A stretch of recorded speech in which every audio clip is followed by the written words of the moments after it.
Hello, Radhe Radhe, Ram Ram सभी के लिए। देखिए, आपको याद होगा कि हम लोग एमएड के लिए देख रहे हैं और ये एमएड फर्स्ट सेमेस्टर का पेपर 4 है ये, ठीक है। इसका methodology of educational research first हम लोग ये देख रहे हैं, ठीक है। तो इसमें हम लोग एक वीडियो डाल चुके थे पहले ही इसमें एक वीडियो हम लोग देख चुके हैं। यदि किसी ने नहीं देखी हो तो आप डिस्क्रिप्शन बॉक्स में लिंक मिल जाएगी, वो देख लेना वहाँ पर, ठीक है। अब हम इसकी दूसरी वीडियो डाल रहे हैं। ये भी यूनिट फर्स्ट है। चूँकि ये पेपर बच्चों को ज़्यादा टफ लगता है, रिसर्च वाला पेपर है ये, तो इसलिए पहले इसे डाला जा रहा है। और हाँ, इसके अलावा जो फर्स्ट पेपर है, क्योंकि ये तो फोर्थ पेपर है ना, ये फोर्थ पेपर है, लेकिन जो फर्स्ट पेपर है वो कंप्लीट हो चुका है, वो डाल चुके हैं हम लोग पहले ही। सेकंड पेपर चल रहा था, लेकिन बच्चों ने कहा कि मैम फोर्थ वाला पहले करा दीजिए, क्योंकि फोर्थ वाला टफ लगता है, इसलिए फोर्थ चल रहा है। ठीक है, फोर्थ हो जाएगा तब सेकंड लेंगे, उसके बाद थर्ड लेंगे हम लोग, है ना, ऐसा करेंगे। तो ये रिसर्च वाला पेपर चल रहा है, सेकंड वीडियो है ये, यूनिट फर्स्ट ही चल रही है अभी, ध्यान रखना है इस बात को। तो हम लोग अब इस वीडियो में प्रवेश करते हैं और इस वीडियो के कुछ देर बाद एक वीडियो और आएगी 12 बजे तक, ठीक है। एक वीडियो और आएगी, क्योंकि हम सोच रहे हैं फर्स्ट यूनिट आज पूरी कंप्लीट हो जाए ना, क्योंकि टाइम भी कम है, एग्जाम ही आपके आने वाले हैं। ओके, अच्छा, एक बात और दोबारा हम कहेंगे आपसे कि बीएड सेकेंड ईयर के जितने बच्चे हैं जिनके पेपर अभी चल रहे हैं, देखो आप एकदम सटीक आंसर की आप लेना चाहो, अपने पेपर की एकदम सटीक आंसर की आप चाहो, 98% तक आप बिल्कुल सटीक आंसर की चाहो अपने पेपर की, बीएड सेकेंड ईयर वाले इस साल 2022, तो आप अपने पेपर को भेज दीजिए यहाँ पर, ठीक है। ईमेल आईडी पर भेज दीजिए या फिर व्हाट्सएप नंबर है उस पर भेज दीजिए, है ना। हमने आपको ईमेल आईडी बता ही दी है कि ईमेल आईडी जो है वो है ज्ञान शिक्षा GYANSI है, यहाँ पर केवल SIKSHA ज्ञान शिक्षा 204@gmail.com, ठीक है। ज्ञान शिक्षा GYANSIKSHA 204@gmail.com, या तो इधर भेज दो। यदि आप इधर नहीं भेज सकते तो एक मोबाइल नंबर है जो व्हाट्सएप नंबर है, आप उधर भेज सकते हो, ठीक है। व्हाट्सएप नंबर क्या है?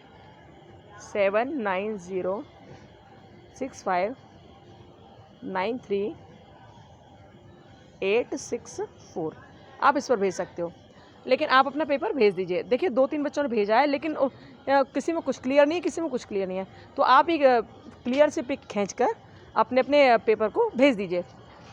201 से लेकर 205 तक आप पेपर भेज सकते हो आराम से, ठीक है। अरे क्या खुल गया ये, ठीक है, आप आराम से भेज सकते हो। अभी चूँकि आपके 3 पेपर हुए ना, तो आप तीनों पेपर को भेज सकते हो। यहाँ पर आपको बहुत एकदम सटीक आंसर की मिलेगी।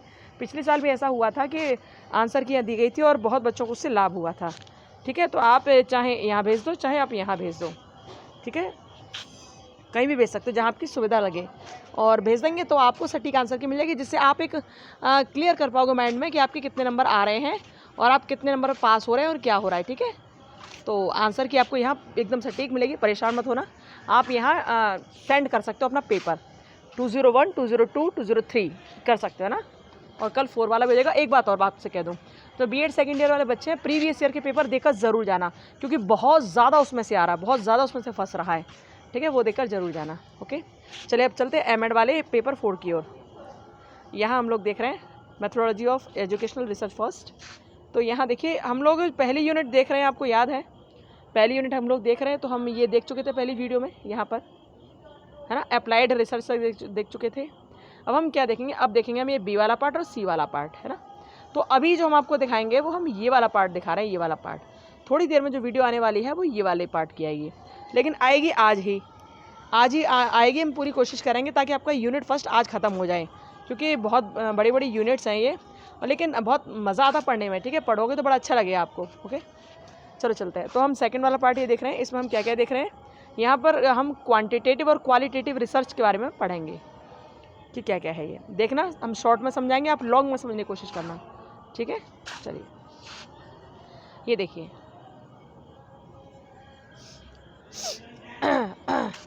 तो सेकंड चैप्टर है ये।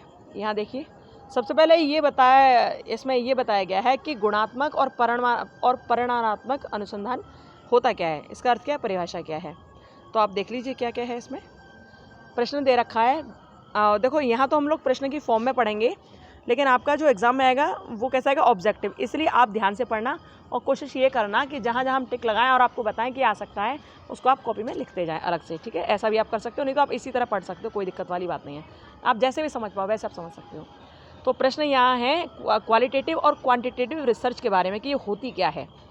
तो अब हम देखेंगे क्या है ये, या फिर इसके जो विभिन्न गुणात्मक अनुसंधान कौन कौन से ये है। तो आप शॉर्ट में समझते जाना ध्यान से, है ना। यहाँ दे रखा है अनुसंधान कार्यों में प्रयुक्त की जा रही उपागम के आधार पर। सबसे पहली बात हम यहाँ देख रहे हैं उपागम के आधार पर अनुसंधानों कितने प्रकार के होते हैं। यदि अखबार में पेपर में ये पूछा जाता है, अखबार नहीं पेपर में ये पूछा जाता है कि उपागम के आधार पर अनुसंधान कितने प्रकार के होते हैं, तो आप क्या लिखोगे, उपागम के आधार पर अनुसंधान 3 प्रकार के होते हैं, गुणात्मक, मात्रात्मक और मिश्रित, है ना। जैसे कि आप अपने नाम से, इसके नाम से समझ पा रहे हो कि गुणात्मक अनुसंधान यानी कि क्वालिटेटिव, जिसमें हम किसी की क्वालिटी का अध्ययन करें, जिसमें हम किसी के ऐसे गुणों को देखें जो समाज पर प्रभाव डाल रहे हैं, उन्हें कहते हैं गुणात्मक अनुसंधान। गुणात्मक अनुसंधान में हम क्या देखते हैं, किसी के गुण को देखते हैं जो समाज पर प्रभाव डाल रहे हैं, है ना। और गुणात्मक अनुसंधान में कौन कौन से रिसर्च आती है, कौन कौन से अनुसंधान आते हैं, तो इसमें क्या होता है, इसमें आती हैं एक तो दार्शनिक अनुसंधान आते हैं, इसमें ऐतिहासिक अनुसंधान आते हैं, इसमें प्रकृति जन्य ये आते हैं अनुसंधान आते हैं, इसमें प्रजातिक अनुसंधान आते हैं और दृष्टि विषयक अनुसंधान इसमें आते हैं। याद रखना इन अनुसंधानों को, ठीक है। यानी गुणात्मक अनुसंधान जितने होते हैं, जो क्वालिटेटिव रिसर्च होती है वो क्वालिटी का अध्ययन करना सिखाती है। लेकिन अब दूसरा देखिए, दूसरा क्या है, दूसरा है मात्रात्मक। तो मात्रा से आप समझ रहे हो कि मात्रा ये किसी डाटा की तो नापी जा सकती है ना, मात्रा किसी सर्वे करके ही तो नापी जा सकते हैं। मात्रात्मक मतलब डाटा के अध्ययन से, ठीक है, जहाँ पर नंबर दिए रखे हों, जहाँ पर अंक दे रखे हों, तो वहाँ पर जो अध्ययन होगा वो होगा मात्रात्मक या प्रमाणात्मक, यानी कि क्वांटिटेटिव या मात्रा है, ठीक है, ध्यान रखना। इसमें क्या कहता है, इसमें सर्वेक्षण और जो घटना घटी है वो, यानी कि जिससे बोलते हैं एक्स पोस्ट फैक्टो स्टडीज़, ठीक है। और जो प्रयोगात्मक अनुसंधान होते हैं, एक्सपेरिमेंटल होते हैं, वो इसमें आते हैं प्रमाणात्मक में, ठीक है। देखना दोनों में आप डिफरेंस समझ पा रहे होंगे, यहाँ गुणों का अध्ययन होता है, यहाँ पर मात्रा का अध्ययन होता है। उदाहरण दे रखे हैं कि सर्वेक्षण, घटनोत्तर और प्रयोगात्मक जो आते हैं वो इस मात्रात्मक में आते हैं, और गुणात्मक में क्या कहते हैं, दार्शनिक अनुसंधान, ऐतिहासिक अनुसंधान, प्रकृतिजन्य अनुसंधान, ये सब आते हैं। और जो मिश्रित है, तो मिश्रित तो भैया इन दोनों का ही रूप होगा ना, जिसमें गुणात्मक भी आए और मात्रात्मक भी आए, होता है मिश्रित, है ना।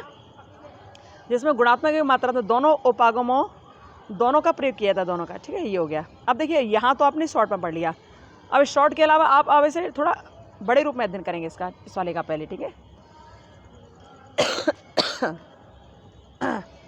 तो गुणात्मक अनुसंधान क्या होता है, देखिए इसमें ये होता है कि इसमें आंकिक सूचकांक वाले प्रदत्तों का प्रयोग नहीं किया जाता, ध्यान रखना है इसको। गुणात्मक में गुण ही देखे जाते, केवल नहीं किया जाता। इसमें क्या देता है, इसमें गुणात्मक प्रकृति के चरों तथा उनसे प्राप्त प्रदत्तों का संकलन व विश्लेषण किया जाता है, ठीक है। इसमें गुणात्मक प्रकृति को देखा जाता है, ओके। और प्राय अनुसंधान परिकल्पना का औपचारिक ढंग से परीक्षण नहीं किया जाता है। इसमें औपचारिकता की कोई आवश्यकता नहीं होती, ठीक है, इसमें औपचारिकता की कोई आवश्यकता नहीं होती है। अब एक बात बताओ, आप किसी दार्शनिक का अध्ययन कर रहे हो, आप किसी का जैसे आप अम्बेडकर का वो कर रहे हो, यहाँ पर अध्ययन कर रहे हो, उनके जीवन चरित्र का या किसी भी चीज़ का अध्ययन कर रहे हो, या सरस्वती जी का कर रहे हो, तो भैया उसमें औपचारिक ढंग से आप क्या करोगे, हैं, उसमें तो औपचारिक ढंग की आवश्यकता नहीं है, इसमें गुणों को ही देखा जाता है, ठीक है। और क्या है, और देखिए मात्रात्मक अनुसंधान में जहाँ मानवीयता की प्रामाणिकता व सामान्यीकरण की संभावना कम होती है, वहीं गुणात्मक अनुसंधान में परिमाणों की प्रामाणिकता व सामान्यीकरण की संभावना अधिक होती है।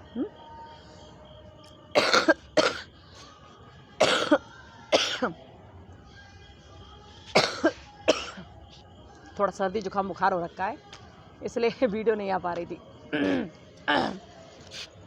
ठीक है। हम लोग इसे समझने की कोशिश कर रहे हैं। और क्या है, अरे यार मरे, इसमें कौन कौन से अध्ययन आते हैं आप ये देखो। इसमें ऐतिहासिक, दार्शनिक, प्रजातिक का मतलब होता है जैसे जिसमें मनुष्यों का अध्ययन किया जाता हो, मनुष्यों का, ठीक है। और व्यष्टि अध्ययन का मतलब होता है एक छोटे रूप में, या सिर्फ कोई इकाई, कोई एक ही इकाई, बहुत सारे समाज में से कोई एक इकाई लेकर उसका अध्ययन करना, ठीक है। और अंतर सांस्कृतिक, ये सब हम लोग पढ़ेंगे आगे, विषय वस्तु विश्लेषण, ये सब अध्ययन जो आते हैं वो गुणात्मक में आते हैं।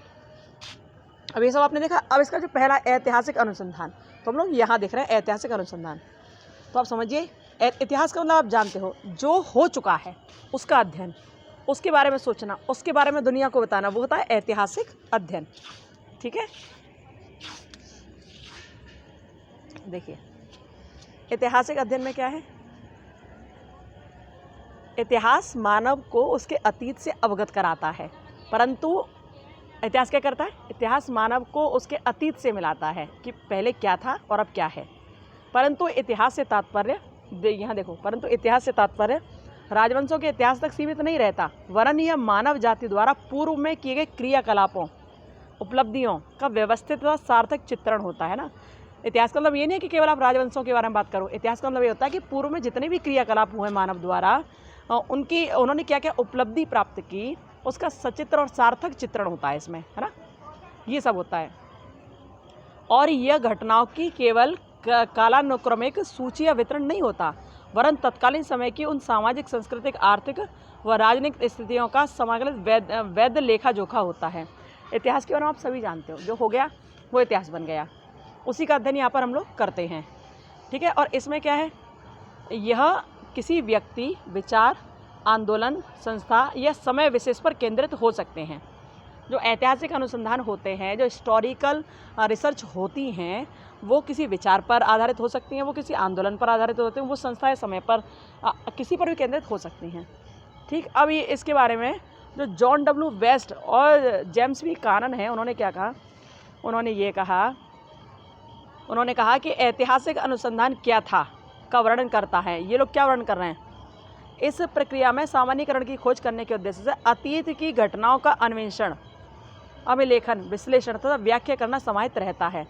यानी कि ये लोग कह रहे हैं, जॉन बैप्टिस्ट और डब्ल्यू बेस्ट और जेम्स बी कानन कह रहे हैं कि जो ऐतिहासिक अनुसंधान होता है ना, वो अतीत की घटनाओं का अन्वेषण, अभिलेखन, विश्लेषण और व्याख्या, ये सब समाहित रखता है अपने अंतर्गत, है ना, जो अतीत व वर्तमान के समझने तथा कुछ सीमितता के साथ भविष्य का अनुमान लगाने में सहायक होती है।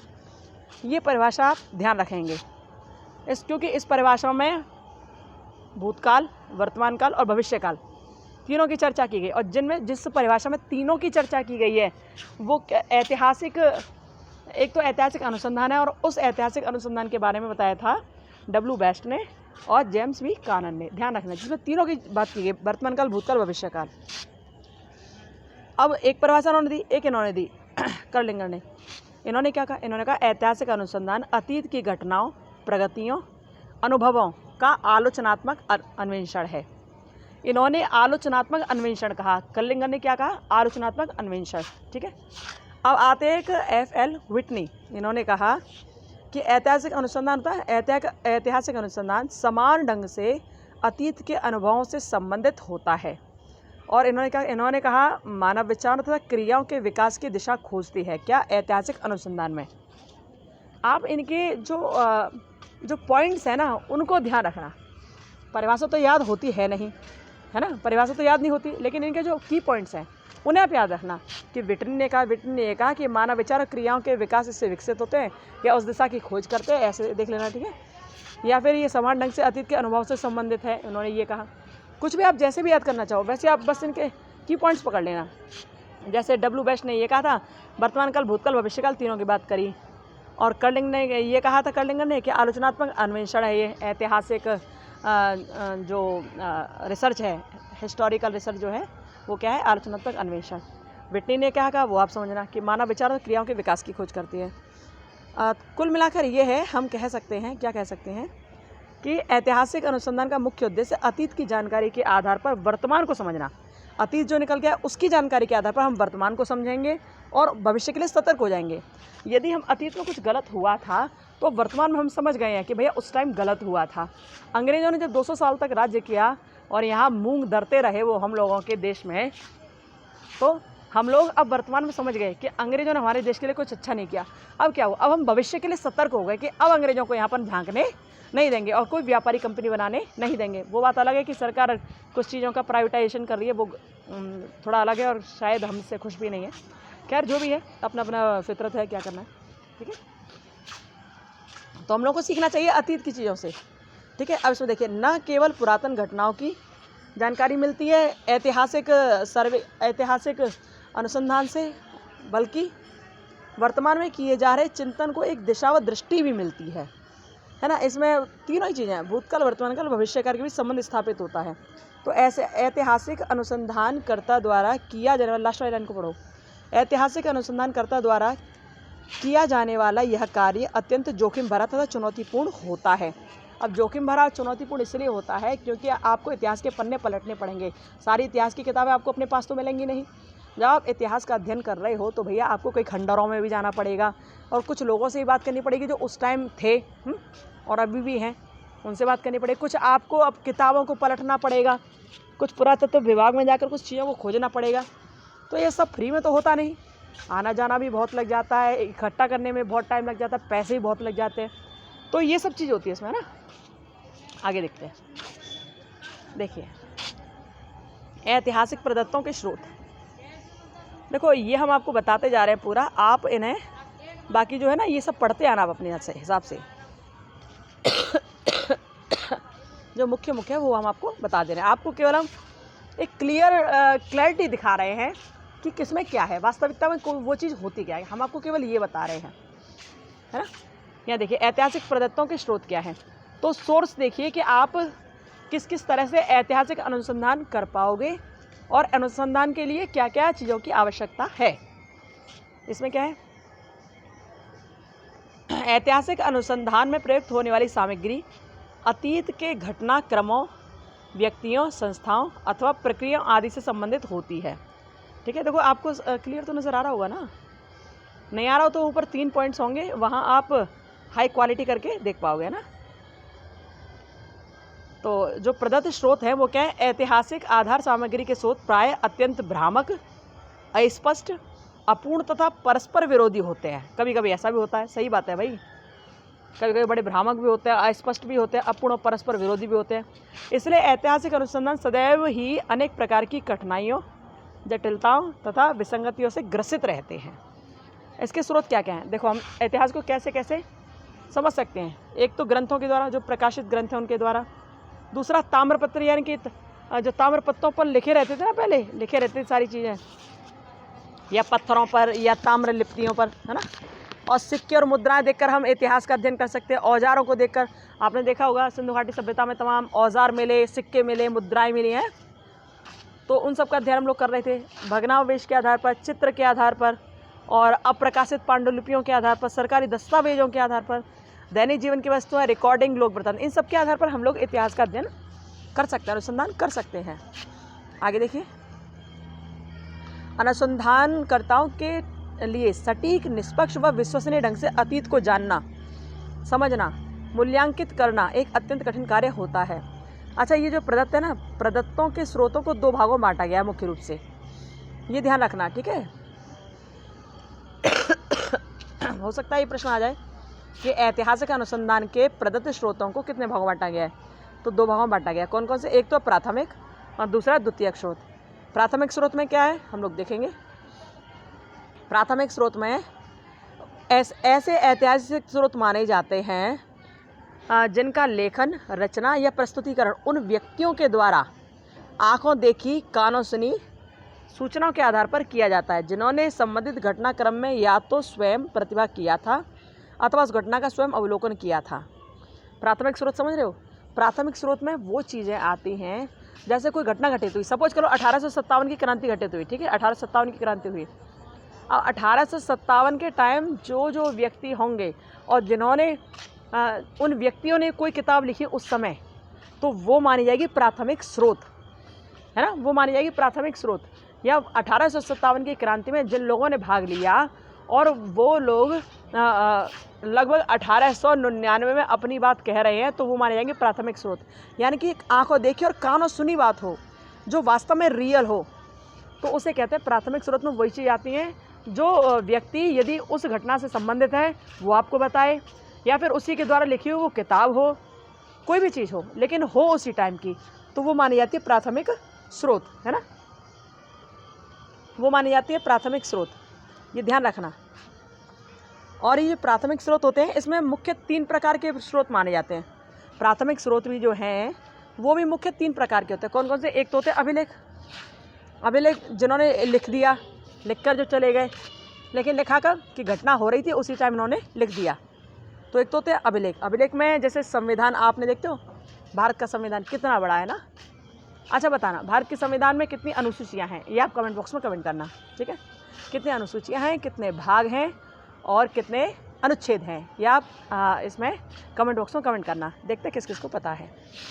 तो देखो, ये प्राथमिक स्रोत है ना, हमने आपको बताया आंखों देखी और कानों सुनी जो बातें होती हैं उन सूचनाओं के आधार पर प्राथमिक स्रोत माने जाते हैं। किसी को कोई जानकारी दे रहा है उस घटना की, चाहे किताब में लिखकर चाहे कैसे भी करके, तो प्राथमिक स्रोत माने जाते हैं। प्राथमिक स्रोत मुख्यतः 3 प्रकार के होते हैं। पहला होता है अभिलेख। अभिलेखों में लिखाई हुई चीज़ मानी जाती है। बोले तो संविधान या अधिनियम या राजपत्र या न्यायालयी निर्णय या वित्तीय संलेख, आदेश पत्र, बैठकों की कार्यवाही, सरकारी प्रकाशन, पंजिकाएँ, वार्षिक प्रतिवेदन, जनगणना, सूचनाएँ, अनुबंध पत्र, मानचित्र, प्रतिवेदन, अनुसंधान आख्या, पैम्फलेट, ये जितनी लिखी हुई चीज़ आप देख रहे हो वो सब अभिलेख के अंतर्गत आती हैं, ठीक है। स्क्रीनशॉट ले लेना इसके ना, पढ़ लेना। तो अभिलेख हो गया पहला। प्राथमिक स्रोत का जो पहली सामग्री है वो तो अभिलेख हो गई। और दूसरी सामग्री क्या है, दूसरी देखते हैं। दूसरी मौखिक वृत्तांत, यानी मुंह से बताई हुई बात। अब मुंह से बताई हुई बात हम हर एक की थोड़ा ना मानेंगे, किसकी मानेंगे, जिसने आंखों देखी घटना, अब जो आंखों देखी घटना का बयान कर रहा है। अब जैसे द्वितीय विश्व युद्ध हुआ, ठीक है, द्वितीय विश्व युद्ध हुआ और द्वितीय विश्व युद्ध वाले लोग तो अब भी हैं कुछ, है ना, बड़े बुजुर्ग हैं ना, वो अपने मुंह से बताते हैं कि भैया हमने देखा था कि द्वितीय विश्व युद्ध कैसे हुआ, कितने लोगों की हानि हुई, कितनी जनहानि हुई, लोग रोटी तक के लिए तरस गए, लोग बहुत परेशान हो गए, है ना, बताते हैं ना। तो मौखिक वृत्तांत हम क्योंकि उन्होंने आंखों देखी घटना उनकी, तो हम उन पर विश्वास करेंगे। मौखिक वृत्तांत का मतलब जिन्होंने मुँह से कहकर तुम्हें सुनाया उस घटना के बारे में, तो साक्ष्य ही तो है ये। तो ऐसी चीज़ों को हम ऐतिहासिक रिसर्च में लेते हैं, ठीक है। तो यहाँ देखिए मौखिक रूप से कहे गए साक्ष्य आते हैं इसमें, ओके। देखिए स्क्रीनशॉट ले लिया करो उनका। इसमें मौखिक रूप से कहे गए साक्ष्य आते हैं। वस्तुतः ये घटना के साक्षी के रूप में या तो औपचारिक रूप से अभिव्यक्त किए गए होते हैं या साक्षात्कारों में साक्षात्कर्ता के प्रश्नों के उत्तर के रूप में प्रयुक्त होते हैं। या तो ये मौखिक रूप से आपको बताते हैं या फिर क्या करते हैं, जब साक्षात्कार होता है ना, जब इंटरव्यू होता है ना, तो उसमें ये बात पता चलती है। आप टीवी में देखते हो, डीडी न्यूज़ देखा करो, उसमें जो पहले की घटनाएं है ना, उससे संबंधित व्यक्तियों को बुलाया जाता है और उनसे पूछा जाता है कि सर ऐसा पहले कैसे हुआ था, आपके सामने घटना थी क्या, क्या हुआ था, तो वो लोग इंटरव्यू में सारी बात बताते हैं, तो उसे कहते हैं मौखिक वृत्तांत, ठीक है। और थर्ड आता है खंडर तथा अवशेष। अब खंडरों के आधार पर भी हम लोग हिस्टोरिकल रिसर्च कर सकते हैं, यही प्राथमिक स्रोत में आता है कि इसमें खंडर तथा अवशेष वस्तुतः घटनाक्रम से जुड़ी हुई वे वस्तुएं होती हैं जो भग्नावशेषों के रूप में पाई जाती हैं। इसके अंतर्गत क्या क्या आता है, जीवाश्म, कंकाल, फर्नीचर, उपकरण, भवन, बर्तन, मूर्तियाँ, यानी कि जो भी चीज़ें आपको सिंधु घाटी सभ्यता की खुदाई में मिली थी वो सारी चीज़ इसमें आती हैं। और भोजन, अस्त्र शस्त्र, वस्त्र, सारी चीज़ आती हैं, ठीक है। तो ये हो गए ऐसे ऐतिहासिक साक्ष्य स्रोत जो प्राथमिक हैं। तो प्राथमिक स्रोत में तो ये हो गए, लेकिन जो द्वितीयक स्रोत है, द्वितीयक स्रोत का मतलब आप क्या समझते हो। प्राथमिक स्रोत तो वो तो जो डायरेक्ट लोगों ने देखे और आपको बताए, जो आंखों देखी कहानी सुनी बातें थी, उनसे संबंधित जितने लोग थे सब आपने उनसे पूछा और उन्होंने आपको सारी बात बताई। लेकिन द्वितीयक स्रोत का मतलब यह है कि देखा किसी और ने, सुना किसी और ने, और उन चीज़ों को लिख दिया किसी और ने एक बुक में और आपके सामने प्रस्तुत कर दिया, ठीक है। जैसे अब ये को हड़प्पा, चलो हड़प्पा छोड़ो आप, जैसे 1857 की क्रांति हुई, हाँ, और 1857 की क्रांति के अलावा भी और भी क्रांतियाँ हमारे यहाँ पर हुई। जैसे कि बड़ी बड़ी क्रांतियों में भाग लिया हमारे देश के क्रांतिकारियों ने, बड़ी बड़ी क्रांतियों में भाग लिया, और हमारे देश के बड़े बड़े क्रांतिवीर जो थे ना वो शहीद हो गए। और किसका नाम लूँ, बहुत फेमस भगत सिंह जी। भगत सिंह जी शहीद हो गए, फांसी पर झूल गए। जहाँ भगत सिंह जी को सारी दुनिया, हमारे भारत के सब लोग क्रांतिकारी कहते हैं, वहीं विपिन चंद्रा ने अपने इतिहास की किताब में भगत सिंह को आतंकवादी घोषित कर दिया। अब देख रहे हो आप, भगत सिंह आतंकवादी थे क्या भैया? भगत सिंह तो क्रांतिकारी थे। यदि वो यदि न होते तो भैया हमारी जो स्थिति है ना, अभी हम लोग जो रह रहे हैं ना, वो रह भी ना पाते। ऐसे ही क्रांतिवीरों की वजह से हम लोगों को आज़ादी मिली है। लेकिन विपिन चंद्रा ने क्या लिख दिया, क्रांतिकारी की जगह आतंकवादी लिख दिया अपनी किताब में, इतिहास की किताब में। तो ये क्या, ये द्वितीयक स्रोत था। देखा भाला कुछ नहीं, सुना कुछ नहीं, और अब बस अपने आप मनगढ़ंत कहानी बनाकर उल्टा सीधा यहाँ पर छाप दिया, लिख दिया। ठीक है, वो मतलब ऐसे द्वितीयक स्रोत वो होते हैं जो आंखों देखी कानों सुनी कुछ नहीं है, लेकिन केवल हमने और लोगों से सुना है कि हाँ ऐसा होता था, ऐसी बात थी, तो बस हमने वो लिख दिया। ठीक है, तो देखिए याद देखिए द्वितीयक स्रोत है जिनका लेखन, रचना, प्रस्तुतिकरण ऐसे व्यक्तियों द्वारा किया गया है जिन्होंने न तो संबंधित घटनाक्रम में भाग लिया था और ना ही वास्तविक रूप से वो प्रत्यक्षदर्शी थे। ठीक है, ये ध्यान रखना। और अप्रतिभागीय व अप्रत्यक्षदर्शियों व्यक्तियों के द्वारा प्रस्तुत किया गया किसी घटनाक्रम का यह विवरण असाक्षित, यानी कि इसके कोई ऐसा नहीं है, ये साक्ष्य नहीं है, मतलब ये नॉन विटनेस्ड है। ठीक है, और इसकी जो विश्वसनीयता होती है ना वो प्राय कम होती है, प्राथमिक की अपेक्षा कम होती है, क्योंकि इसमें कोई देखने वाला तो था नहीं। तो ये होता है। अब इसमें कौन कौन सी सामग्री आती है? इसमें आती हैं पाठ्य पुस्तकें, संदर्भ पुस्तकें तथा विश्वकोश, ये इसमें आती हैं। बहुत से लोगों ने जिन्हें क्या क्या लिख दिया। अब कुछ लोगों ने ब्रिटेन के बारे में बहुत सारी चीज़ें लिख दी। अब भैया ब्रिटेन तुम गए हो का? तुम गए हैं नहीं, कुछ नहीं, और बस अब मनगढ़ंत कहानी बना के लिख दी। तुमने अंग्रेजों की बड़ी बड़ी वाहवाही कर दी। पहले क्या क्या हुआ था तुम्हें समझ ही नहीं आया, तुमने बड़ी बड़ाई चढ़ा गया। अब रोमिला थापर की आप किताब पढ़ लो, वो हमारे देश की तारीफ़ कहाँ करती हैं, हैं? और कोई भी हो, खैर बहुत ऐसे हुए जिन्होंने प्राचीन सभ्यताओं की बहुत तारीफ़ की और अपने देश का बिल्कुल ही कोई मतलब ही नहीं रहा उन तारीफ़ करने का। अपने देश की जो तारीफ़ होनी चाहिए, जो वास्तव में इतिहास पढ़ाना चाहिए, वो इतिहास ही नहीं पढ़ाया इन लोगों ने, और जाने किस किस को ले लेकर बैठ गए। अब वो समय है कि किताबों को बदलने की आवश्यकता है, अब बहुत चेंजिंग की आवश्यकता है ना। क्या छोड़िए, आप देख लीजिए इसमें क्या ऐतिहासिक समालोचना और विवेचना आती हैं, अनुसंधान पत्रिका, अनुसंधान प्रतिवेदन आते हैं, पौराणिक आख्यान और लोक कथन व उपाख्यान आते हैं। इसमें पौराणिक आख्यान भी आते हैं। ठीक है, महाभारत और ये रामायण, ये सब भी इसमें आते हैं। ये इसलिए आते हैं क्योंकि रामायण काल का कोई भी व्यक्ति इस समय जीवित नहीं है जिसने अपनी आंखों से देखा हो। हम लोग किसके आधार पर चलते हैं? हम लोग अपनी प्राचीन जो हमारे पौराणिक कथाएं उनके आधार पर चलते हैं। हाँ, लेकिन ये सिर्फ लोक कथाएं नहीं है, ये वास्तविक है। क्योंकि यदि रामायण नहीं होती तो आज अयोध्यापुरी राम जी के नाम से प्रसिद्ध नहीं होती, और अयोध्या का नाम अयोध्या नहीं होता है। दूसरा, महाभारत का युद्ध यदि नहीं होता तो कुरुक्षेत्र के बारे में, कुरुक्षेत्र लोग उस जगह कुरुक्षेत्र ही क्यों बोलते लोग? कोई और नाम भी हो सकता था, लेकिन महाभारत में कुरुक्षेत्र का वर्णन है। यानी कि ये सिर्फ कहानियाँ नहीं, ये वास्तविक थी, ये वास्तविकता थी। लेकिन उस समय का कोई व्यक्ति आज मौजूद नहीं है, केवल इतना है, इसलिए इसे द्वितीयक स्रोत में हम लोग रखेंगे। ठीक है, तो आपने देख लिया प्राथमिक स्रोत कौन कौन से, द्वितीयक स्रोत कौन कौन से हैं। ये देख लीजिएगा, एक ही साक्ष्य किसी अनुसंधान में प्राथमिक स्रोत के रूप में एवं किसी अनुसंधान में द्वितीयक स्रोत के रूप में भी हो सकता है। यानी कि एक ही साक्ष्य किसी अनुसंधान में प्राथमिक स्रोत के रूप में भी हो सकता है और द्वितीयक स्रोत के भी रूप में हो सकता है। कैसे हो सकता है? इसमें दे रखा है, जैसे पंडित नेहरू की पुस्तक है भारत की खोज। पंडित नेहरू पर अनुसंधान करने के लिए, जैसे पंडित नेहरू की जो पुस्तक है ना उसका नाम है भारत की खोज।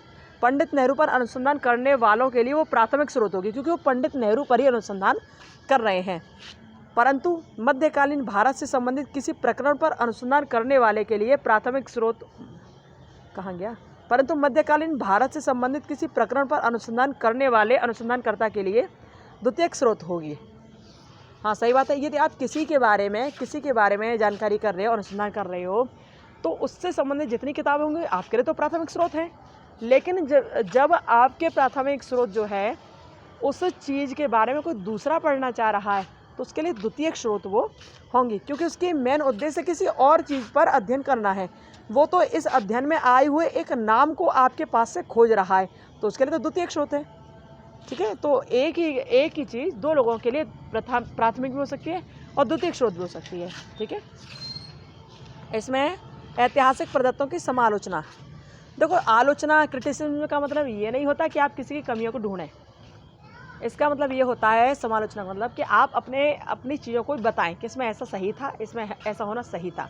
कमियों को ढूंढना नहीं, बताना उसके बारे में कि इसमें ऐसा और होता तो और अच्छा रहता है। ठीक है, ये होता है। तो किसी चीज़ की तारीफ होती है तो उसकी कमियां भी तो होती हैं भैया, है ना। तो इसमें देखिए, इसमें लिखा है ऐतिहासिक प्रदत्तों की समालोचना। ऐतिहासिक अनुसंधान के दौरान प्राथमिक एवं द्वितीयक स्रोतों के आधार सामग्री तथा प्रदत्तों के संकलन के उपरांत उसकी समालोचना भी की जाती है। प्रामाणिकता की जांच करना आवश्यक होता है। और क्या क्या है इसमें, जो प्रदत्त वृत्तांत है ना, यहाँ लिखा है प्रत्यक्षदर्शियों, प्रतिभागियों एवं अन्य व्यक्तियों के द्वारा प्रदत्त वृत्तांतों से सूचनाएं प्राप्त सूचनाओं की विश्वसनीयता की जांच करके सार्थक, प्रमाणिक व विश्वसनीय प्रदत्तों को अनुचित, असार्थक व भ्रामक प्रदत्तों से अलग करना परमावश्यक होता है। मतलब ये है कि आप ऐतिहासिक अनुसंधान कर रहे हैं तो आपको केवल ऐसा तो है नहीं कि बढ़िया बढ़िया डाटा ही प्राप्त हो, ऐसा तो है नहीं कि आपको सारी बातें सही प्राप्त हो, कुछ गलत भी तो प्राप्त होंगी, कुछ भ्रामक भी तो प्राप्त होंगी। तो भ्रामक चीज़ों को या जो गलत चीज़ें हैं उनको अलग करना पड़ेगा आपको अच्छी चीज़ और सटीक चीज़ों से। तो ये वही समालोचना है। ठीक है, पूरा पढ़ लेना इसे डीपली। ओके। अच्छा, जैसे हम लोग समालोचना करते हैं ना, जैसे अच्छी चीज़ों को हमने अलग कर दिया, जो वास्तविक है और जो हमारे अनुसंधान के लिए बहुत उपयोगी, हमने उनको अलग कर दिया, और दूसरा जो फालतू की चीज़ें थी हमने उन्हें अलग कर दिया। तो ये भी जो होता है ना, इस समालोचना की प्रक्रिया भी दो प्रकार से की जाती है। हम समालोचना किस प्रकार से करते हैं? दो प्रकार होते हैं, इसके भी प्रक्रिया के दो प्रकार होते हैं समालोचना करने के। तो कौन कौन से होते हैं? एक होता है बाह्य समालोचना, दूसरा होता है आंतरिक समालोचना। ठीक है, ध्यान रखना, दो प्रकार होते हैं ऐतिहासिक प्रदत्तों की समालोचना करने के, एक बाह्य और एक आंतरिक। लास्ट वाली लाइन में देखो ना। तो अब बाह्य समालोचना क्या होता है और आंतरिक क्या होता है वो हम लोग देखते हैं। देखो, इसमें बाह्य समालोचना है, इसमें क्या है? इसमें बाह्य समालोचना का उद्देश्य संकलित आधार सामग्री की मौलिकता, यानी कि जो ओरिजिनलिटी है या प्रामाणिकता, ठीक है, या मौलिकता यानी कि ओरिजिनलिटी, या फिर ट्रुथवर्थनेस जो होती है ना, या प्रामाणिकता को सुनिश्चित करना होता है। बाह्य समालोचना जो की जाती है ना, तो वो इनको निश्चित करता है कि वास्तव में ओरिजिनल है या नहीं, प्रामाणिक है या नहीं। इसके अंतर्गत क्या होता है? इसके अंतर्गत प्रदत्तों के बाहरी स्वरूप की दृष्टि से उनके उचित अथवा अनुचित होने की जांच की जाती है। चूँकि आप इस शब्द से पहचान ले, बाह्य यानी कि बाहर की चीज़ों को देखा जाता है। इससे हम लोग क्या ज्ञात करते हैं? इससे ज्ञात हो जाता है कि कोई आधार सामग्री जो दिख रही है अथवा जो होने का वह दावा कर रही है, क्या वह वास्तव में वही है? कहीं ऐसा तो नहीं कि हम लोग धोखे का शिकार हो रहे हो?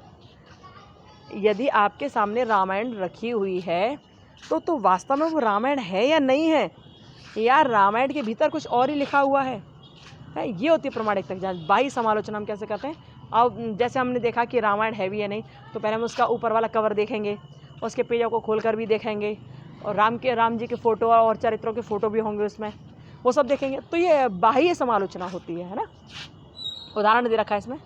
उदाहरण के लिए देखिए, जैसे यदि सन 1857 की क्रांति पर अनुसंधान कर रहे अनुसंधानकर्ता को उस समय का कोई सरकारी पत्र मिलता है, 1857 की क्रांति पर कोई रिसर्च कर रहा है, और उसे उसी समय का कोई सरकारी पत्र मिल जाए, तो बाह्य समालोचना के द्वारा वह जांच करना चाहेगा कि वो दस्तावेज वास्तव में उस समय का है या नहीं। हाँ, वास्तव में 1857 की क्रांति के समय का वो है जिसका दावा कर रहा है, या फिर नहीं है, अथवा यह दस्तावेज उस व्यक्ति के द्वारा लिखा गया है जिसके द्वारा लिखे होने का दावा कर रहा है या नहीं है। दूसरे शब्दों में कहना चाह रहे हैं, दूसरे शब्दों में बाह्य समालोचना दस्तावेज के फर्जी यानी फेक्ड होने की आशंका का समाधान करती है। ठीक है, ये फेक है या रियल है, इसका समाधान करती है क्या? बाह्य समालोचना। ओके, और इसमें क्या क्या होता है? देखो, इसमें देखिए, किसी दस्तावेज की आयु व रचयिता का नाम स्थापित करने के लिए प्रयुक्त कागज, स्याही, कपड़ा, धातु या अन्य सामग्री, तत्कालीन उपलब्धता, भाषा शैली, हिज्वे व लिपि आदि की तत्समय प्रचलनता, संबंधित व्यक्ति के हस्ताक्षर, ये सारी चीज़ें जो होती हैं ना, ये सब किस में आती हैं? ये सब आती हैं बाह्य समालोचना में। एक बार इसे पूरा पढ़ लेना। ठीक है, बाह्य समालोचना का मतलब है बाहर की चीज़ों को आपको देखना है कि जिसने लिखा है उसकी हैंड राइटिंग है भी या नहीं, जिस क्रांति से रिलेटेड है उस क्रांति से वास्तव में रिलेटेड है, रिलेशन इसका है या नहीं, या वैसे किसी ने लिख कर भेज दिया। ठीक है, तो ये बाह्य समालोचना। अब आती है आंतरिक समालोचना। आंतरिक कैसे करते हैं? इंटरनल क्रिटिसिज्म क्या होता है? इसमें ये होता है, इसमें अंदर की चीज़ों को देखा जाता है। आंतरिक समालोचना से तात्पर्य है उसमें वर्णित परिलक्षित पाठ्य वस्तु की विश्वसनीयता, कि वास्तव में ये सही है या नहीं, और इसमें इसकी सत्यता व प्रामाणिकता की जांच करने से होता है। अभी आपने क्या देखा था? अभी आपने बाह्य चीज़ों को कवर किया था, उसमें स्याही, कपड़ा, धातु, वातु, ये सारी चीज़ आपने देखी थी। लेकिन अब आप अक्षरों पर ध्यान दे रहे हो। पाठ्य पुस्तक में क्या लिखा है उसका जो सार वास्तव में समझना चाहिए, वो वास्तव में समझ आ रहा है या नहीं आ रहा। जैसे ये लिखा, पढ़ाई जीवन का आधार है। पढ़ाई जीवन का आधार है। किताब में स्टार्टिंग में लिखा पढ़ाई जीवन का आधार है, लेकिन जब किताब खोलकर देखी तो उसमें पढ़ाई के नाम पर कुछ भी नहीं है। उसमें हो हल्लड़ की बातें हैं, फालतू की बातें हैं। तो क्या पढ़ाई जीवन का आधार ये लाइन के अलावा पूरी पुस्तक कुछ बोल रही है? नहीं बोल रही ना। तो हमें उसकी विश्वसनीयता देखनी पड़ेगी कि पाठ्य पुस्तक जो बोली है वास्तव में वो सही है या नहीं है, वो सत्यता की कसौटी पर खरी उतर रही है या नहीं उतर रही है। ठीक है, तो ये होता आंतरिक समालोचना। देखिए, ऐसा भी होता है कि किसी आधार सामग्री का स्रोत तो विश्वसनीय और प्रामाणिक होता है, परंतु उससे प्राप्त सूचना पक्षपातपूर्ण, बाइस्ड और अप्रामाणिक, यानी कि ऑथेंटिकेटेड हो जाती हैं। ठीक है, अनयथार्थ यानी कि अनएक्यूरेट हो जाती हैं। ऐसा होता है कि कुछ हाँ विश्वसनीय हो, बढ़िया हो, वैध भी हो, लेकिन फिर भी वो पक्षपातपूर्ण हो जाती हैं। जैसे कोई नेता हो और नेता अपने ही घर के किसी व्यक्ति के बारे में किताब लिख रहा है, ठीक है, और दूसरे व्यक्ति के बारे में भी किताब लिख रहा है। सपोज करो कि अखिलेश यादव जी हैं, आप कोई बुरा मत मानना भैया, कोई उनकी पार्टी से हो कैसे भी हो। सपोज करो अखिलेश यादव जी हैं, अखिलेश यादव जी से कहा गया कि आप मुलायम सिंह यादव जी के बारे में लिखें या बताएं, और दूसरी बात कही गई कि आप मोदी जी के बारे में कुछ कहें और बताएं, लिखें। तो अब अखिलेश यादव जी जो होंगे, हालांकि इन्होंने सारी बात इसमें सच कही है, सारी बात सच कही है, इधर भी सारी बात सच कही है, लेकिन फिर भी कुछ बातें ऐसे निकल आएंगी जो पक्षपातपूर्ण हो जाएंगी, जो यहाँ पर अपने घर के लोग का पक्षपात, अपने घर के व्यक्ति के पास वो प्रवेश करेंगी, मतलब अपने घर के व्यक्ति को वो सर्वोपरि मानेंगी। कुछ बातें इसमें ऐसी हो जाएंगी। ठीक है, तो यही कहना चाह रहे हैं कि आंतरिक समालोचना हम लोग जब करते हैं ना, तो उसमें कभी कभी ऐसा होता है, इसमें बाइस्ड पाया जाता है, पक्षपातपूर्ण व्यवहार पाया जाता है, उसमें कुछ अप्रामाणिक भी पाया जाता है कि हमारे दादाजी उठते तो सुबह 8 बजे हैं, लेकिन हमने कह दिया 4 बजे उठते हैं, तो ये अप्रामाणिक है ना, जो उठते हैं वो क्यों नहीं लिखा आपने है। तो इस तरह से हो जाता है इसमें। ओके, और क्या, लेखक के निष्पक्ष, सक्षम व सत्यनिष्ठ होने तथा अन्य प्रमाणिक तथ्यों से प्रत्यक्ष अथवा प्रकारांतर से उसकी पुष्टि होने पर ही उस आधार की सामग्री, विषय, वस्तु को उससे स्वीकार किया जाता है। ठीक है, आई होप आप समझ गए होंगे। ठीक है, क्या क्या होता है ये। अब लास्ट वाले उसमें पैराग्राफ में देखिए, ऐतिहासिक आधार सामग्री की समालोचना का कार्य, या देखिए, ऐतिहासिक आधार सामग्री की समालोचना का कार्य अत्यंत दुरह या टीडियस, जटिल, कॉम्प्लेक्स और समव्ययी और टाइम टेकिंग होता है, और बुद्धिमत्ता से आबद्ध रहता है। ठीक है, तो इसमें और क्या क्या होता है, इसके लिए ऐतिहासिक अनुसंधानकर्ता को सामान्य जागरूकता, कालानुक्रमिक अवबोध, बहुमुखी बुद्धिमत्ता, कुशाग्र बोधगम्यता, धैर्य व दृढ़ता, विशिष्ट प्रशिक्षण से युक्त होना चाहिए। यानी कि यदि आप ऐतिहासिक अनुसंधान कर रहे हो तो आपके पास ये सारी चीज़ें होनी चाहिए। कुशाग्र बुद्धि भी हो, जज्बा भी हो काम करने का, ऐसे नहीं कि आप थक जाओ, सारी चीज़ आपके अंदर होना आवश्यक है। ठीक है, इसकी स्क्रीनशॉट ले लीजिए आप और समझ लेना, है ना। आगे बढ़े, गुड। हम शॉर्ट में समझा रहे हैं, आप लॉन्ग में समझने की कोशिश करना। ठीक है, एक एक लाइन पढ़ना बड़ा मुश्किल होता है ना यहाँ पर। देखिए, ऐतिहासिक साक्ष्यों की व्याख्या। अब हम ऐतिहासिक साक्ष्यों की व्याख्या कैसे करेंगे, यहाँ देखिए, संचयन तथा समालोचना के उपरांत प्राप्त साक्ष्यों की व्याख्या करनी होती है। जब हमने पूरा अपना अनुसंधान किया तो हमें कुछ जो साक्ष्य प्राप्त हुए हैं उनकी व्याख्या हम कैसे करेंगे। इसमें क्या करेंगे, इसमें हम ये करेंगे कि उन जो साक्ष्य ना उनका निरीक्षण करना दिखेंगे, सार्थकता कितनी है उसमें, संदर्भता क्या है, महत्व को पहचानना, ये सारी चीज़ हम लोग यहाँ पर देखेंगे। ठीक है, ये आप पढ़ लेना सही से एक बार। अब ये जब व्याख्या हो गई उसके बाद हमने देखना है कि बाह्य समालोचना और आंतरिक समालोचना में अंतर क्या होता है। जो अभी हम लोग पढ़ रहे थे ना, अब यहाँ पर अंतर हम देखेंगे। देखिए, आधार सामग्री कब, कहाँ व कैसे मिलती है। बाह्य समालोचना में हम क्या देखते हैं कि जो सामग्री हमें चाहिए ना वो कब मिलेगी, कहाँ मिलेगी और कैसे मिलेगी। जबकि इसमें आंतरिक में क्या देखते हैं, इसमें प्रयुक्त शब्दों और कथनों का अर्थ हम लोग जानते हैं। ठीक है, प्रयुक्त शब्दों और अर्थों का हम जानते हैं, शब्दों और कथनों का अर्थ हम जानते हैं। दूसरा, आधार सामग्री का लेखक या सृजक कौन है इसका, ये लेखक, ये जो पत्र लिखा है किसने लिखा है। और इसमें देखते हैं कि इसमें जो अब अभी तक हम देख रहे हैं कि लेखक और सृजक को देख रहे हैं जिसने इसको लिखा है, लेकिन यहाँ हम देखेंगे इसने जो लिखा है वो विश्वास के योग्य है या नहीं है। यानी कि आंतरिक में हम छोटी छोटी सूक्ष्म चीज़ों का अध्ययन करते हैं, जबकि बाह्य हम बाहर की चीज़ों को देखते हैं। ठीक है, इसमें क्या है, आधार सामग्री लेखक का मौलिक कार्य है या उसकी प्रतिलिपि है। और इधर इधर क्या है, प्रतिष्ठा, व्यक्तित्व एवं चरित्र कैसा है। आप इसका आराम से देख लीजिए, आराम से आप कर पाओगे, कोई टफ नहीं है, ठीक है। अंतर देख लीजिए, इसका स्क्रीनशॉट ले लीजिए एक बार। ओके, ले लिया होगा आपने, जहाँ तक आगे बढ़ते हैं हम लोग। इसमें ये अंतर और है, ऊपर देख लीजिए।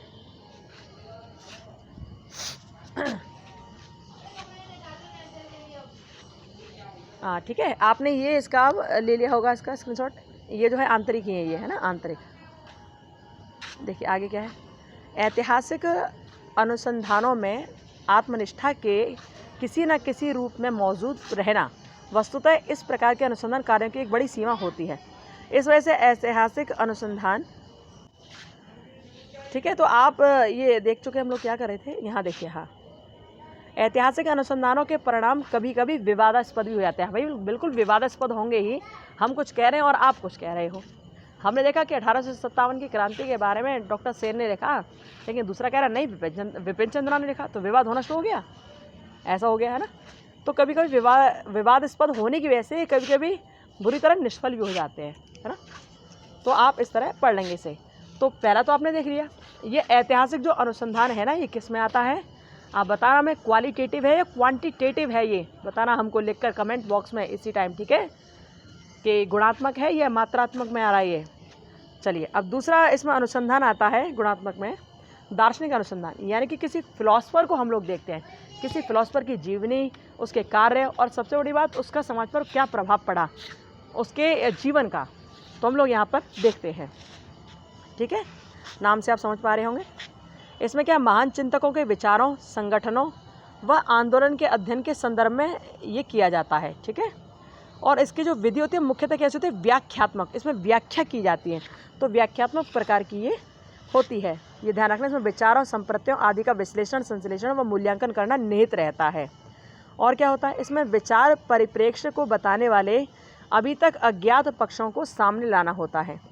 यानी कि आप जैसे कि दयानंद सरस्वती जी के जीवन परिचय को यहाँ पर ले रहे हो, आप वो फिलोसफर हैं, यानी कि वो दार्शनिक हैं दयानंद सरस्वती जी, आप उनके जीवन चरित्र को यहाँ पर अनुसंधान करें उनके जीवन चरित्र का, तो आप क्या करोगे, आप ऐसी ऐसी चीज़ें खोज कर लाओगे उनके बारे में जो लोगों ने सुनी ही नहीं है, ठीक है। तो आप ऐसी चीज़ लाओगे कि वो कैसा उनका चिंतन था, कैसे संगठन था, कैसे आंदोलन थे उनके, उन्होंने कब कहा कि वेदों की ओर लौट चलो, मतलब सारी चीज़ें आप यहाँ पर उनके बारे में देख कर आओगे, है ना। ये देखिए, जहाँ दार्शनिक अनुसंधान मानव होने जैसी, अरे कहाँ, जहाँ दार्शनिक अनुसंधान मानव व्यवहारों एवं अभ्यासों में निहित विचारों व सिद्धांतों पर अधिक जोर देते हैं, वहीं ऐतिहासिक अनुसंधान किसी कालखंड में प्रचलित व्यवस्था की तथ्यात्मक विवेचना प्रस्तुत करता है, ठीक है। मतलब ये कहना चाह रहे हैं, जो दार्शनिक अनुसंधान होते हैं ना, वो किसी के व्यवहारों और अभ्यासों के बारे में बताते हैं, किसी के व्यवहारों, विचारों, अभ्यासों के बारे में बताते हैं, सिद्धांतों के बारे में बताते हैं। वहीं जो ऐतिहासिक अनुसंधान होता है वो एक पर्टिकुलर काल में, पर्टिकुलर समय में, जो हमने दार्शनिक को देखा, तो दार्शनिक तो कभी भी हो सकता है, आज कल परसों या पहले हुआ होगा, कभी हो सकता है, लेकिन जो ऐतिहासिक घटना होती है वो एक पर्टिकुलर टाइम में ही हुई होगी। उस टाइम के बारे में जो अध्ययन हम लोग करते हैं, उस पर्टिकुलर टाइम का जो हम लोग अध्ययन करेंगे वो ऐतिहासिक के अंतर्गत आएगा। लेकिन जहाँ हम किसी दार्शनिक के जीवन चरित्र, अभ्यास इत्यादि को पढ़ेंगे तो दार्शनिक अनुसंधान में आएगा, ठीक है। अब दार्शनिक अनुसंधान के बारे में प्रोफेसर एम वर्मा ने क्या कहा, पहले इस ऊपर वाली लाइन को पढ़िए। इसमें लिखा है, ऐतिहासिक अनुसंधान मूर्त एवं विशिष्ट से संबंधित होता है तथा क्या था के प्रश्न का उत्तर देता है। जो ऐतिहासिक अनुसंधान है ना, वो ये बताता है कि क्या था, प्राचीन काल में क्या था, और मृदभांड क्या थे, ये सारी चीज़ बताता है क्या, ऐतिहासिक अनुसंधान, क्योंकि इसमें मूर्त और विशिष्ट से संबंधित है। मूर्त का मतलब ऐसी चीज़ जिन्हें हम छू सकते हैं, जिन्हें देख सकते हैं, ठीक है, वो से मूर्त चीज़ है। आपके सामने फ़ोन रखा, आपका मूर्त चीज़ है जिसे आप छू सकते हो, देख सकते हो, ठीक है। तो यहाँ ऐतिहासिक अनुसंधान में मूर्त और विशिष्ट चीज़ों को देखा जाता, परखा जाता है। लेकिन वहीं बात कर ली जाए दार्शनिक अनुसंधान की, तो भैया यहाँ तो दार्शनिक विचारों को देखा जाता है। विचार पकड़ने की चीज़ तो है नहीं, देखने की चीज़ तो है नहीं, विचार तो अनुभव करने की चीज़ है ना। तो यही अंतर है दार्शनिक अनुसंधान में और ऐतिहासिक अनुसंधान में, ठीक है। यही इन्होंने बताया कि यहाँ पर ऐतिहासिक अनुसंधान में तो मूर्त और विशिष्ट चीज़ होती है, जबकि दार्शनिक में क्या होता है, दार्शनिक में अमूर्त और मीमांसात्मक यानी कि तत्व मीमांसा, ज्ञान मीमांसा के बारे में यहाँ बताया जाता है। ये उससे विश्लेषण से संबंधित होता है। ठीक है, देखो आप लोग इसको समझने की कोशिश करना, इजी है। हमारी तबीयत थोड़ी ठीक नहीं है, सर्दी जुकाम बुखार हो रखा है, इसलिए बार बार खांसी भी आ रही है, परेशानी भी हो रही है ना। तो हमने लेकिन कोशिश की है कि आप तक पहुँच जाऊँ, क्योंकि भैया आपके पेपर भी आने वाले हैं। एक वीडियो तैयार करने में बहुत टाइम लग जाता है, क्योंकि इसके लिए पहले पढ़ना पड़ता है, उसके बाद आपके सामने प्रस्तुत किया जाता है ये सब।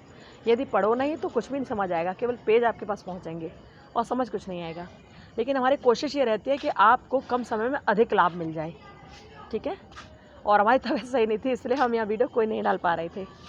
ओके, तो देखिए दार्शनिक वाला आप समझ गए होंगे ना। आप समझ गए होंगे दार्शनिक वाला, ध्यान रखना। और ये प्रोफेसर एम वर्मा ने दार्शनिक के बारे में क्या कहा, दार्शनिक अनुसंधान पांडित्य व विश्लेषणात्मक अंतर्दृष्टि तथा संश्लेषणात्मक योग्यता से संबंधित है। अधिक पुस्तकीय कार्य व्यापार होता है इसमें। और क्या क्या है, दार्शनिक विचारों की अच्छी जानकारी एवं प्रमुख संप्रत्तियों तथा प्रवृत्तियों से परिचित होना चाहिए। किसको, अनुसंधानकर्ता को। यदि आप दयानंद सरस्वती के ऊपर कुछ भी अनुसंधान कर रहे हो तो आपको उनके बारे में, उनके जो विचार क्या थे, उनका जीवन क्या था, जीवन चरित्र क्या था, और अनेक संप्रत्तियों और उनकी चित्तवृत्तियों से आपको परिचित होना पड़ेगा, प्रवृत्तियों से आपको परिचित होना पड़ेगा, तभी आप अनुसंधान कर सकते हो उनके विषय में। ठीक है, चलिए यहाँ भी आप देख लीजिएगा, दार्शनिक अनुसंधान के बारे में यह दे रखा है। आई थिंक आप समझ ही गए होंगे दार्शनिक अनुसंधान क्या होता है। इस पेज को आप बहुत अच्छी तरह से पढ़ लेना, आपको समझ आएगा। इसमें दार्शनिक अनुसंधान वास्तव में अनुभवों, कार्यों, विचारों, मूल्यों, सत्यों, विश्वासों, अवधारणाओं आदि का तार्किक ढंग से विवेचना करते समय मानव जीवन के सैद्धांतिक पक्ष के विकास का मार्ग अवलोकित करता है। ठीक है,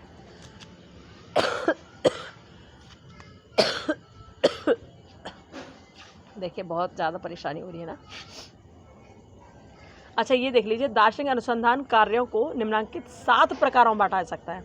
तो 7 प्रकार कौन कौन से हैं वो आप यहाँ पढ़ लेना। ठीक है, 7 प्रकार कौन कौन से हैं दार्शनिक अनुसंधान कार्यों के, 7 प्रकार ये हैं। ओके, हाँ ये ध्यान रखना कि जो दार्शनिक अनुसंधान होता है उसमें तत्व मीमांसा, इसका अंग्रेजी में नाम भी लिखा हुआ आ जाता है, इससे कहते हैं मेटाफिजिक्स। ठीक है, तत्व मीमांसा, ज्ञान मीमांसा, इसे कहते हैं एपिस्टेमोलॉजी, और मूल्य मीमांसा यानी कि एक्सियोलॉजी, और नीति शास्त्र यानी कि इथिक्स से संबंधित होता है।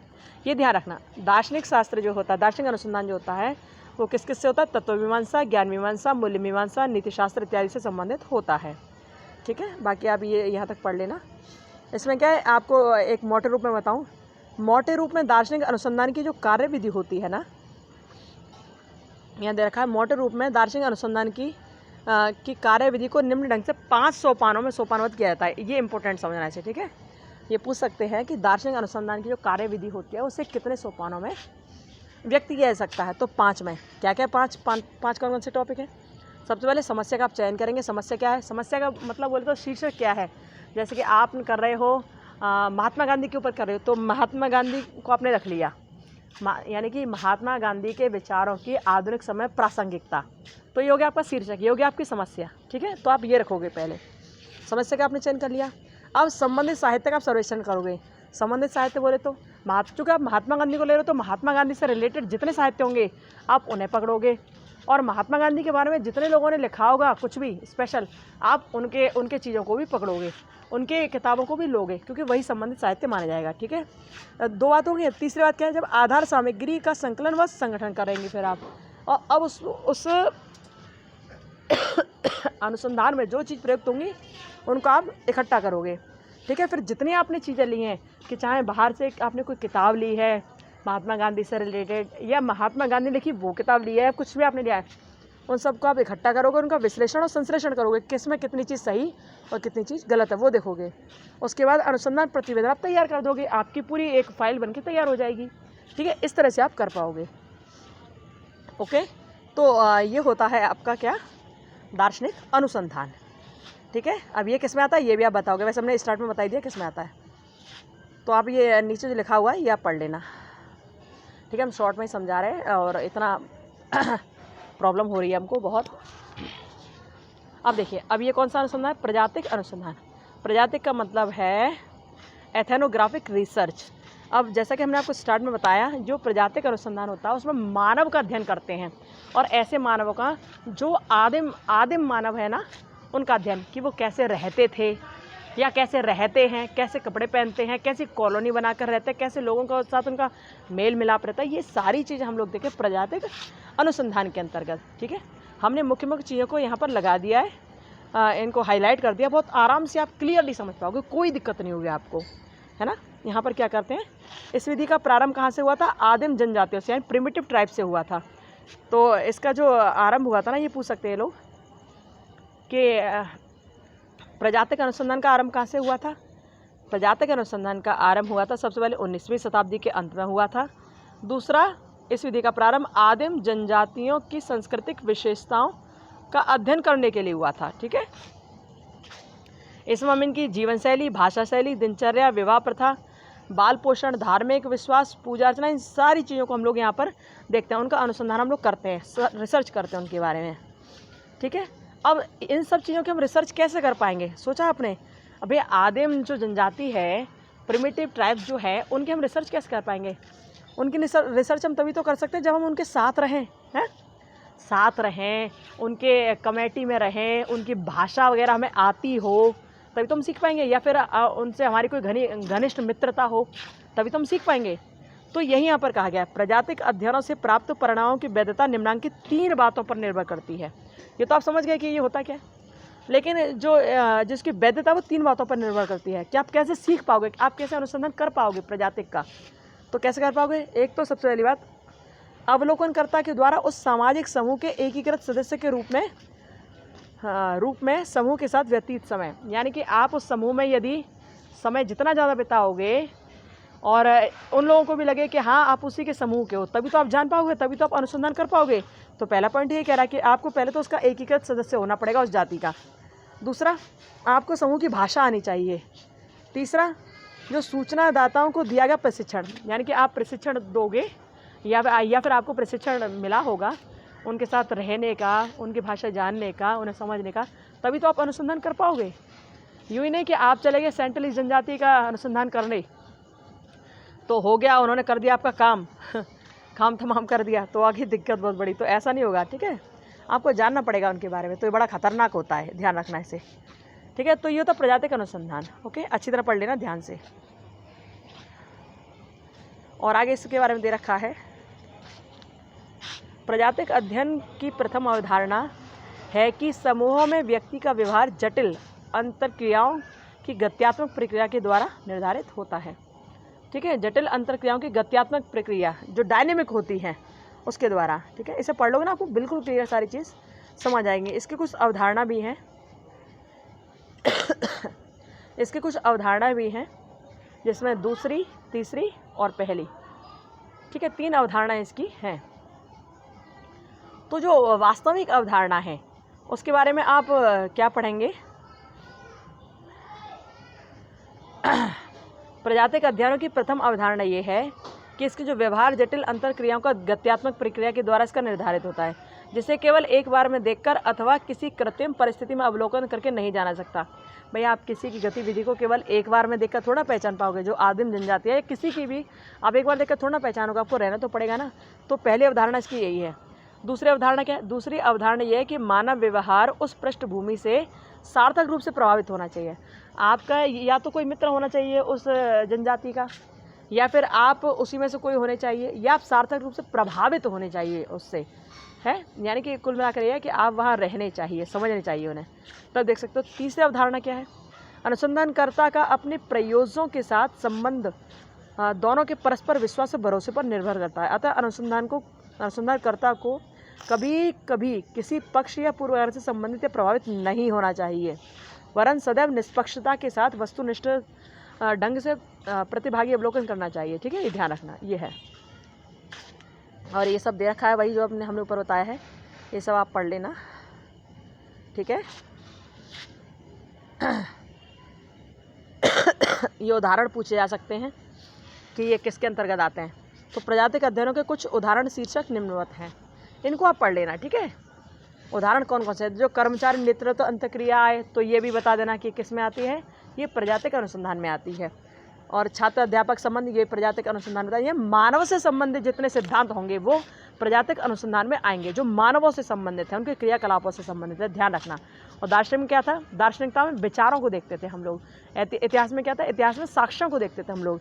लेकिन यह प्रजातिक में क्या है? यह मानव की क्रियाओं को, मानव के दृष्टिकोण को, ये सारी चीज़ यहाँ पर हम लोग देखेंगे। ठीक है,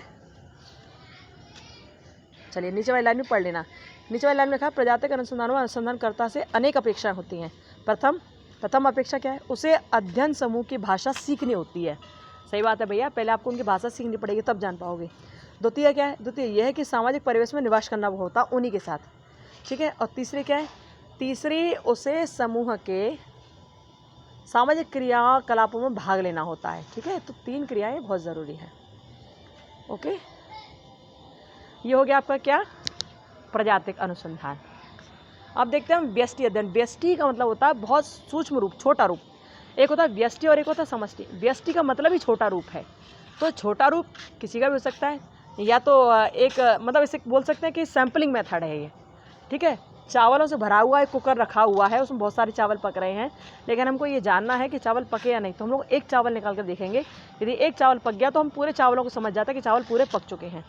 ठीक है, तो समझिए कि ये वही एक चावल है, उसी चावल का हम लोग अध्ययन कर रहे हैं, उसी का हम अनुसंधान कर रहे हैं। तो यहाँ पर यूनिट बहुत छोटी सी होती है, 1 यूनिट होती है केवल। ठीक है, तो यही है व्यष्टि अध्ययन, यानी कि सूक्ष्म अध्ययन, यानी कि किसी मुख्य एक इकाई का अध्ययन करना। यहाँ देखिए, व्यष्टि अध्ययन सामाजिक वास्तविकता को जानने के लिए प्रदत्तों के संकलन, संगठन। अब यहाँ प्रदत्तों की बात आई है ना, अब प्रदत्तों का मतलब होता है डाटा, और प्रदत्तों को देखकर ये मत समझ लेना कि ये व्यष्टि अध्ययन उसमें आता है, उसमें मात्रात्मक में आता है, ये मत सोच लेना। व्यष्टि अध्ययन का मतलब जहाँ 1 यूनिट की बात हो जाए व्यष्टि अध्ययन है, लेकिन जहाँ प्रदत्त आते हैं ना वह मात्रात्मक ही होता है, क्योंकि प्रदत्तों का मतलब डाटा होता है।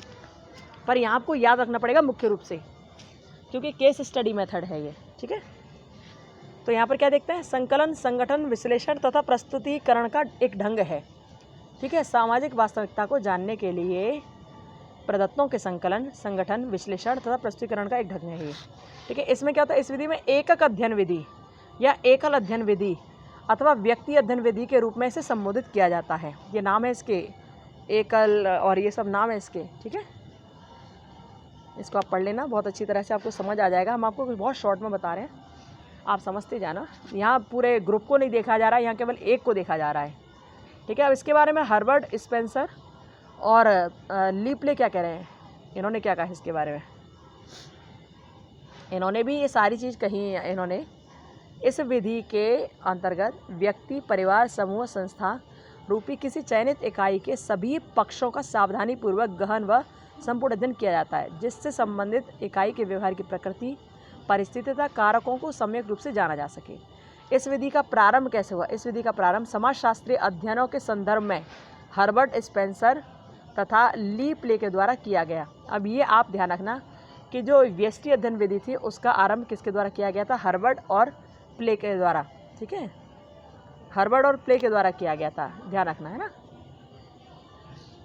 और इसमें क्या क्या होता है? इसमें विश्वसनीय व वैध ढंग से प्रदत्तों का संकलन होता है, विश्लेषण व संश्लेषण होता है, ये सब चीज़ इसमें होती हैं। अब ये देखिए, व्यष्टि अध्ययन विधि वस्तुतः निम्नलिखित 5 अवधारणाओं पर आधारित है। ये अवधारणाएं कितनी है, क्या है, ये आप ध्यान रखना। हर एक में से यही चीज़ें पूछी जाएंगी और बाकी कथाएं कुछ नहीं पूछी जाएगी। ठीक है, तो 5 अवधारणाओं पर ये आधारित रहती है। तो ये 5 अवधारणाएं पढ़ लेना।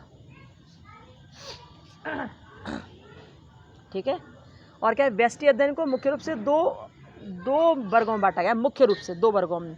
एक तो ये वर्ग है कि किसी व्यक्ति का अध्ययन, दूसरा है किसी समूह का अध्ययन। क्योंकि हमने बताया, आपको बताया व्यष्टि अध्ययन है तो मतलब किसी एक का ही अध्ययन होगा, किसी एक का अध्ययन होगा, चाहे वो एक समूह हो, चाहे वो एक व्यक्ति हो। ठीक है, ठीक है, तो इसको मुख्य रूप से 2 वर्गों में बांट सकते हैं। एक तो किसी व्यक्ति का अध्ययन और किसी समूह का अध्ययन। ठीक है, ध्यान रखना, ये सब आप पढ़ लेना, आपको अच्छी तरह से समझ आ जाएगा। ठीक है, इसका स्क्रीनशॉट ले लीजिए, आपको आराम से समझ आ जाएगा, कोई दिक्कत नहीं होगी आपको इसमें।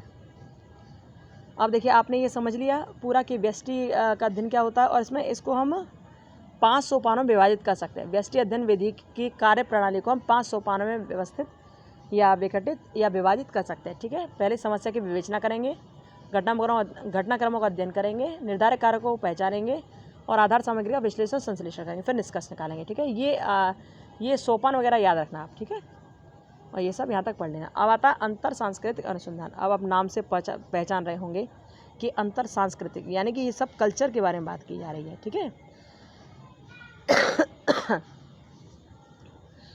अंतर सांस्कृतिक है ना, तो कल्चर के बारे में बात की जा रही है। इसमें क्या होता है, अंतर सांस्कृतिक अनुसंधान से तात्पर्य दो या दो से अधिक सांस्कृतिक पृष्ठभूमियों के अनुसंधान में कार्य करना है। अब आप दो प्रकार की संस्कृतियों को देख रहे हो, सपोज करो हिंदू और मुस्लिम की संस्कृति को देख रहे हो, ठीक है, या फिर आप नॉर्थ और साउथ की संस्कृति को देख रहे हो, तो भैया आप उसमें जब चयन करोगे तो बहुत आपको ध्यान रखना पड़ेगा ना, क्योंकि उसमें आप संस्कृतियों की तुलना करोगे। और ये जो संस्कृति होगी वो केवल एक व्यक्ति या एक समूह नहीं होगा, या अनेक समूह होंगे। जहाँ व्यष्टि अध्ययन में एक व्यक्ति और एक समूह था, वहीं अंतर सांस्कृतिक में एक तो होगा ही नहीं, या बड़े बड़े ग्रुप्स होंगे, या व्यक्ति भी होंगे तो एक नहीं अनेक व्यक्ति होंगे, ठीक है। तो क्योंकि आप तुलना करोगे, यहाँ अंतर सांस्कृतिक है ना, क्रॉस कल्चरल रिसर्च है ना, तो आप एक नहीं अनेक लोगे, इसमें अलग अलग लोगे, ठीक है। यहाँ इकाई व्यक्ति न होकर समूह होता है। यहाँ पर इकाई क्या होता है, यूनिट क्या होता है, व्यक्ति नहीं होगा समूह होगा। एवं जिन संस्कृतियों की तुलना की जानी है उनके प्रतिनिधित्व समूह का चयन करके विभिन्न चरों पर उनकी परस्पर तुलना की जाती है, ठीक है। ऐसे में किसी भी संस्कृति के लिए समूह को समजातीय होमोजीनियस मानते हुए अध्ययन किया जाता है। निसंदेह इस प्रकार के अनुसंधान का उद्देश्य व्यवहार प्रतिमान को परिलक्षित करने वाले विभिन्न आश्रित चरों पर जैविक और पर्यावरणीय चरों को प्रभाव को जानना रहता है, ठीक है। तो आप यही पढ़ लेंगे और इजी है, कोई दिक्कत वाली बात नहीं है इसमें भी, ठीक है। चलो स्क्रीनशॉट इसका ले लो, आगे बढ़ते हैं। ये देखिए अब एक ये और आता है विषय वस्तु विश्लेषण। ये बिल्कुल टफ नहीं लगेंगे आपको। अब विषय वस्तु विश्लेषण से आप समझ रहे होंगे, यानी कि कंटेंट एनालिसिस होता है इसमें कोई किताब हो या कोई ऐतिहासिक पुराण हो या कुछ भी हो, इसमें उसका अध्ययन करते हैं हम लोग, ठीक है। या अंतर्वस्तु विश्लेषण है, पाठ्य वस्तु विश्लेषण है, अभिलेख विश्लेषण भी कहा जाता है। इसके नाम है, ये नाम याद रखना कि विषय वस्तु विश्लेषण का नाम क्या क्या है, अंतर्वस्तु विश्लेषण, पाठ्य वस्तु विश्लेषण, अभिलेख विश्लेषण, ठीक है। और इस विषय वस्तु विश्लेषण से तात्पर्य लिखित व मौखिक संप्रेषण से प्राप्त आधार सामग्री का विश्लेषण करके वस्तुनिष्ठ ढंग से, किससे, वस्तुनिष्ठ ढंग से सूचनाओं की विवेचना करना है, ठीक है। और ये जो है ना, इसके देखिए विषय वस्तु विश्लेषण के ऐसे ही कुछ उद्देश्य आगे इंगित है। तो इसके उद्देश्य होते हैं, या पढ़ लोगे, इसमें बिल्कुल कठिन नहीं है, आराम से आप पढ़ लोगे, कोई दिक्कत नहीं आई आपको, ठीक है। आप समझ गए विषय वस्तु का मतलब क्या होता है, कोई पुस्तक या किसी ग्रंथ का या या फिर किसी डाटा का एनालिसिस करना, डॉक्यूमेंट एनालिसिस करना, ठीक है, विषय वस्तु विश्लेषण होता है। आप ये पढ़ लेना। अब आता है विकासात्मक उद्देश्य। ये पढ़ लोगे तो आपको एकदम क्लियर समझ आएगा, ठीक है। हम ज़्यादा समझा नहीं पा रहे हैं आपको, क्योंकि तबीयत थोड़ी ख़राब है, तो क्लियर आवाज़ भी नहीं आ पा रही है, ठीक है। अच्छा एक बात और बता दूं इसमें आपको, जो विषय वस्तु विश्लेषण जो है ना, इसके मुख्य दो वर्ग होते हैं। दो वर्ग कौन कौन से होते हैं, सबसे पहला वर्ग तो ये होता है कि अभिकथनों को क्या कहा गया है। पहला कथन क्या होता है, अभिकथनों को क्या कहा गया है, यानी व्हाट इज सेड, और कैसे कहा गया है। इसके दो वर्ग होते हैं, यानी कि जो किताब का हम लोग अवलोकन कर रहे हैं, एनालिसिस कर रहे हैं, उसके दो मुख्य विषय होते हैं, दो मुख्य वर्ग होते हैं। पहला तो ये कि अभिकथनों को क्या कहा गया है, दूसरा कैसे कहा गया है, क्या और कैसे, ठीक है। अब आता है विकासात्मक अनुसंधान, यानी कि डेवलपमेंटल रिसर्च। और डेवलपमेंट से आप बिल्कुल समझ गए होंगे कि ये तो भैया बायोलॉजी में आता था, डार्विन ने दिया था, विकासवाद का सिद्धांत है।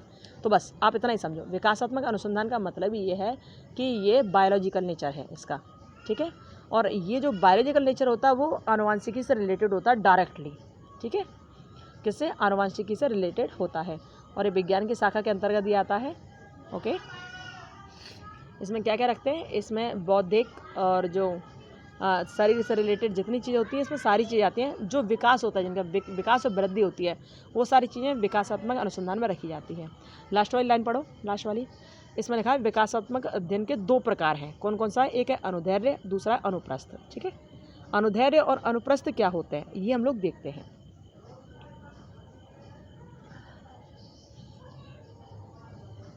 देखिए अनुदैर्ध्य और अनुप्रस्थ दो होते हैं ना, ये हम लोग देखते हैं अभी।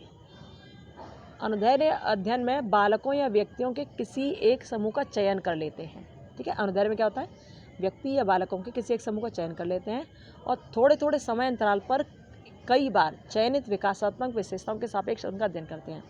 ठीक है, अनुदैर्ध्य में क्या होता है कि हम बालकों को या व्यक्तियों को, इनमें से किसी एक के समूह का हम चयन कर लिया हमने। ठीक है, अब थोड़ी थोड़ी देर बाद हम उन्हीं को चेक करते रहेंगे। थोड़ी देर बाद यदि हमने व्यक्तियों के समूह को चयन किया है तो थोड़ी थोड़ी देर बाद देखते रहेंगे कि इसमें क्या विकास हो रहे हैं। ठीक है, एक ही समूह को देखेंगे हम, बार बार देखेंगे थोड़ी थोड़ी देर बाद ही, थोड़े थोड़े समय अंतराल पर कि इसमें क्या परिवर्तन हो रहे हैं, क्या विकास कार्य हो रहे हैं। तो ये कौन सा होता है? ये होता है अनुदैर्ध्य, लॉन्गिट्यूडनल। ठीक है, अब दूसरा था अनुप्रस्थ। अनुप्रस्थ में क्या करते हैं? अनुदैर्ध्य में तो एक ही समूह को लेते हैं। ठीक है, दूसरा अनुप्रस्थ आता है।